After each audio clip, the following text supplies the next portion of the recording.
Okay, good morning, good afternoon, good evening. Kolafia Sandarana Sunday ini.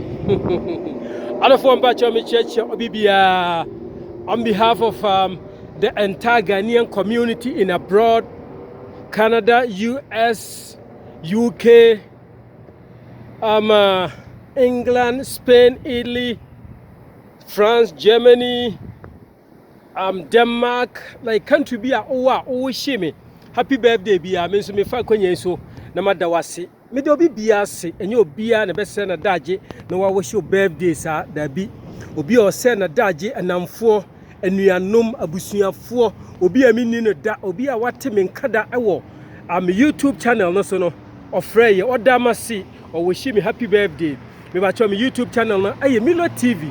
Milo TV odi ane se obe subscribe. Wa like wa share na afi wa comment eti me fa akwanya so na madda abusuafo nyina asema ya ma aye fedodo oh mu ana mbe ne saa ne ma kyerese ampa enuadon ewo ho ma kyerese Ghana odon tima ye o ma ye ho no saa ewo ho pa eti me ya nam se da bi empani se osie ne kaja eni aseda obi so se osie ne kaja eni aseda kyese mi jina akwanya su na madda obi bia se na maka kire otwedi ampototo bo su ne se di obi hwiri awo me ho card a otoye MTN card otoye a wode send me message a wo hye me happy birthday bia no nyame onye ne moho na omfama no nyame onye obia akoma so ade ema no na me gina Toronto Canada na maka on behalf of Milo TV your crew your management the entire staff anim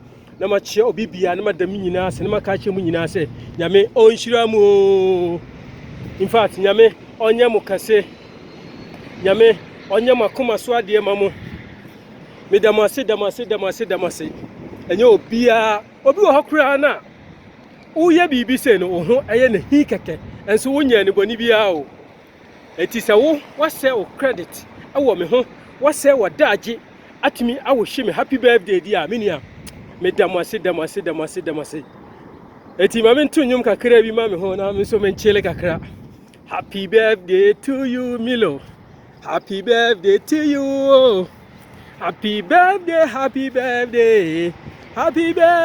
to you Prince Kojetewie. How old are you now? In fact, I've not said it. How old are you now? How old are you now? How old are you now? May God bless you. Onyame onhyira ye omo aboye nyina onye yakoma so ade mayen yade yi asinsen wiem nyame onyimfiri ho emfa emayen nyame onyemfiri adomu emfa yenko adomu nyame ama empuntuo yedie ne enkoso emere obia adwumam nyame ama obia aniswade hunu emrem ototro bonsu onye obia koma so ade enso emano me ba cho aha eye Milo TV Toronto Canada wodi ane se obe subscribe my YouTube channel wa like wa share na afi wa comment ene de birthday celebration birthday ene coronavirus wasi kwan ye be fa so be celebrate your birthday no eno eni enti no birthday no ye tu ahyeda na me ya dom na se ye ba be pie mu Ghana. Oh my brother, respect, say something to my family. Hello. Okay. How are you? We're enjoying the cold weather. Okay. He is a friend, he is a brother from Jamaica. Yeah. And what's your name? Boot, and he's today is my birthday. And next week Monday is my birthday. Okay, so the 15th. Okay, so we have something in common, same month, right? Bless. Okay, bless her. You want a beer? Huh? You have? Okay, so my friend say okay. Happy birthday. Okay. Thank you, sir. Bless. This is God bless you. Bless. I'll see you. Bless. Okay. All right. So this is what a friend gave me. Like he said, have this as your birthday. Oh my goodness, people.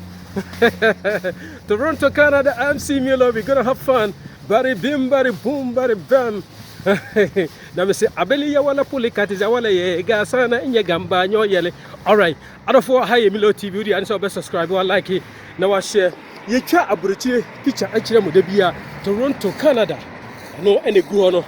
Ene aye me birthday 3rd March idi na chese ye fa bronya ho ne awi biscuit kakra coronavirus se o me ni awoda no enti na chese ye de akwanyen ebe fa kurom kakra na ye twa na ya da obi bia ase bi o se na daje obi a wish him happy birthday bia no na me onsure onye wakoma so ade ema once again nemom ye fa akwanyen so na ya ka kire adofo ani ebusuafo nyina se yade no aye real ye mo ye ho ban yare no aye real yensiesie ye ho yare no aye real enti vaccine na aba no mame ye nya yadwen se ye nkowo bi da biara da vaccine no wa anya ohwe Ghana kamye ye se ye manyamesom adi yanim kan asen ye school ko ani ye niema pi eti vaccine ye ba ye kra ebinum ateme ne se sebiemu sebieku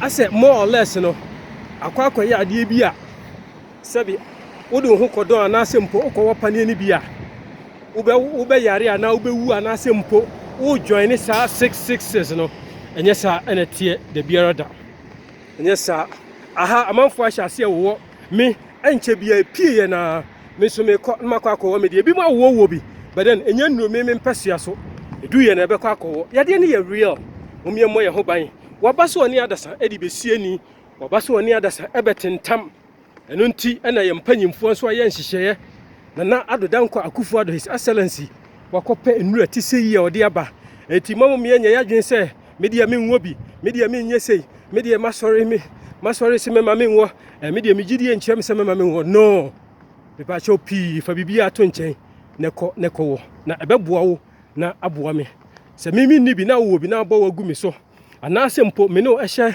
something in common. What do you think? Wahu eno nti prevention they say is better than cure. Mumie nyina yam prevent na yen cure ye ho na eno ana beboa. Me ni the Prince Kojetewi, I'm Milo, Canada based Ghanaian journalist. Ane me da amanfo ase. Me da amanfo ase. Me bo amanfo abaso obi o se na daje. Obi a o se Kojetewi a o birthday no. Me wo hye one die bra. Nyame onsure. Nyame onye wakoma so ade mo. Nyame onto nsupa engu wonsa ne djuma so. Nyame amanfri adumu enko adumu. Ade ye musu ade ye san bia no. Bompa yesi nyame omane mparo. Wa ya ade wase wadaje.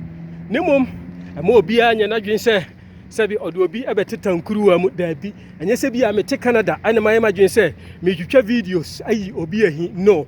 Aye YouTube channel ana ma create ana mema mabusuafo me nuanom madofo nyina obi ahu ba bia ye wo se yetie nyankopan daroma yete nkomu a tekremada abodwoma moja edi mu afurusane memfa me YouTube video anyi obi ahi da biara da efi ha de no kranko a ane yeka sebe enye kotraje na fita na tuntum tuya so da bi wodi akuraje ayese suno ofiri soro abeto fom no se fita sa ana me YouTube channel no atia me ba cho me di the Prince Kojetewi, Canada based Ghanaian journalist ane ayema woda third match bia ayema woda enti obi o se na daje a o wish me happy birthday bia no once again me da wase